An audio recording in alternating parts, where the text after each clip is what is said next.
Hello, everybody! I'm Peter Abilioso. And I am Irish Nicole Alabania. We are here today to introduce the process of hazard identification and risk assessment, or which we call HIRA. Yeah. Hazard identification and risk assessment, or which we call HIRA, is a systematic and essential safety management process used in workplaces and identify potential hazards and evaluate the risk associated with them. The HIRA process is performed to ensure the safety and well-being of workers by identifying risks and determining whether existing safety measures are adequate. It helps organizations comply with legal safety standards and promotes a proactive approach to accident prevention rather than reading after incidents happen by evaluating risks. Hazard identification is the first and most critical step in the HIRA process, where the team carefully examines the workplace to detect any potential sources of harm. This includes inspecting machinery, equipment, work processes, and the environment to identify hazards such as moving parts, electrical risk, and hazardous chemicals, or unsafety working conditions. Risk analysis involves evaluating each identified hazard to determine the likelihood of an accident occurring and severity of each possible consequence.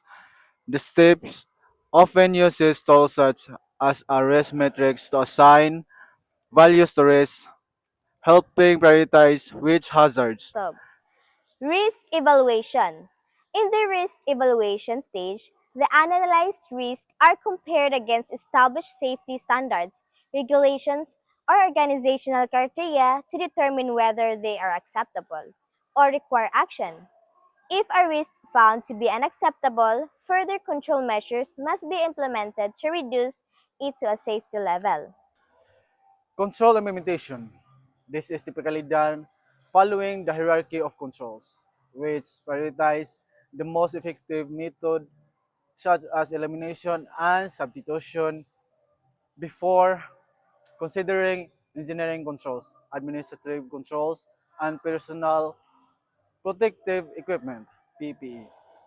Review and monitoring. The final step in the HERA process is review and monitoring, which ensures that the implemented control measures remain effective over time. This involves regularly checking workplace conditions, reassessing risk, and updating safety measures as necessary. Continuous monitoring is important because workplace environments and processes may change, introducing new hazards or alternating exist risks. As As a a safety safety engineer, engineer, it it is is important important to to carefully carefully examine examine work work areas, areas, tasks, tasks, equipment, equipment, and and materials materials to to recognize recognize anything anything that that could could cause cause harm harm to to workers, workers, property, property, or or the the environment. environment.